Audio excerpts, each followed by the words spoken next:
Jadi kita OTW ke Jaklingko, Jak 42. Kita mau apa namanya? Kita mau ke stasiun Jatah.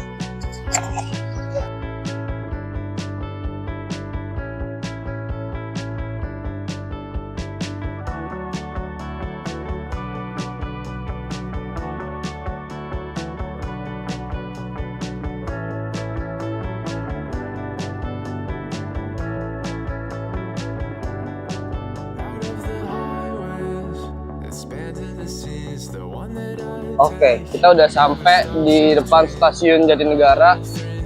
Oke, kita bakal masuk stasiun Jatinegara buat ke stasiun Manggarai. Kita tasnya di sana.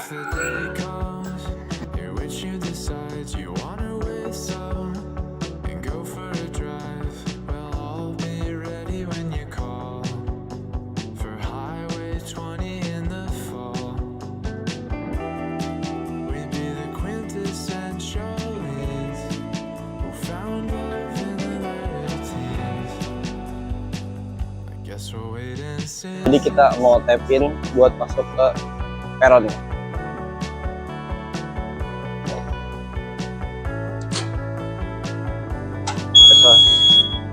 Sini lupa. Sibuk sok. Oke, udah masuk.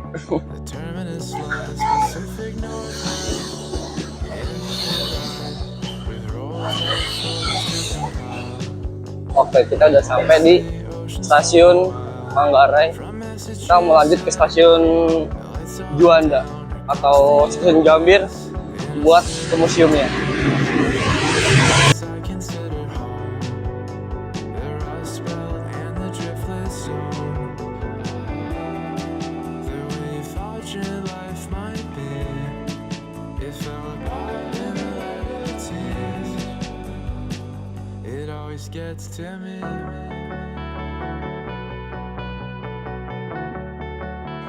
Oke, kita udah sampai di stasiun Juanda. Kita langsung OTW ke apa namanya, museum jurnalistik. Kita sudah selesai tap out di stasiun Juanda. Sekarang kita lagi mau arah turun buat ke arah museumnya.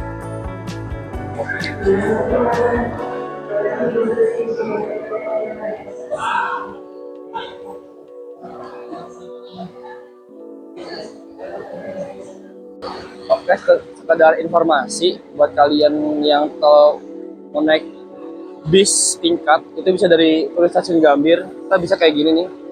Itu nanti bisa turun di daerah dekat stasiun Juanda. Oke, kita udah sampai di stasiun Cikini. Kita tinggal jalan sejauh sekitar 1,7 km buat ke Museum Naskah Proklamasi. Mungkin butuhin waktu sekitar 15-20 menit. Oke, jadi kita sedang di jalan menuju Museum Perumusan Naskah Proklamasi. Yang tadi saya bilang jalannya sekitar 1,7 km atau setengah jam perkiranya. Oke, kita udah sampai di lapangan Banteng. Dikit lagi kita bakal sampai di museumnya. Jadi ikutin terus, kita lanjut ke museumnya. Oke, jadi kita udah sampai di depan Museum Perumusan Naskah Proklamasi. Nah, kalian tadi kan aku kesini naik KRL terus jalan sepanjang 1,7 km, tapi kan bisa juga naik Jaklingko Jak 67. Museum ini itu adalah dulunya tempat tinggal Laksamana Maeda. Ia adalah perwira angkatan laut pada zaman kekaisaran Jepang Hindia Belanda. Beliau memiliki jabatan yaitu penghubung antara angkatan laut dan angkatan darat di Jepang pada masa itu. Museum ini, rumah kediaman beliau, juga dijadikan tempat perumusan naskah proklamasi serta pengumuman naskah proklamasi tersebut sendiri. Untuk info lebih lanjut, kita masuk ke dalam. Jadi selanjutnya kita akan ke tempat di mana Sayote Melik mengetik naskah proklamasi.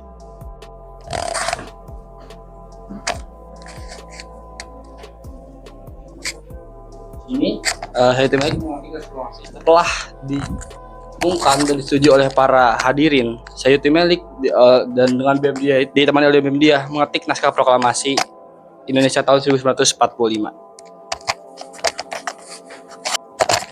Oke, jadi di sini adalah tempat di mana naskah proklamasi dirumuskan dan di sini ada beberapa tokoh yang hadir. Yang pertama, yang pasti ada Soekarno, ada Muhammad Hatta, Ahmad Subarjo, Muhammad Amir, Dokter Buntaran, Mister Iguti Ketut, dan yang lainnya. Ada sekitar 26 orang yang hadir. Di sinilah naskah proklamasi disahkan. Oke Kak, jadi di sini di mana naskah proklamasi itu dirumuskan. Ini ada 3 tokoh. Yang pasti itu ada presiden utama kita Soekarno, lalu wakilnya Muhammad Hatta, lalu temannya itu ada Subarjo. Disinilah naskah itu dirumuskan.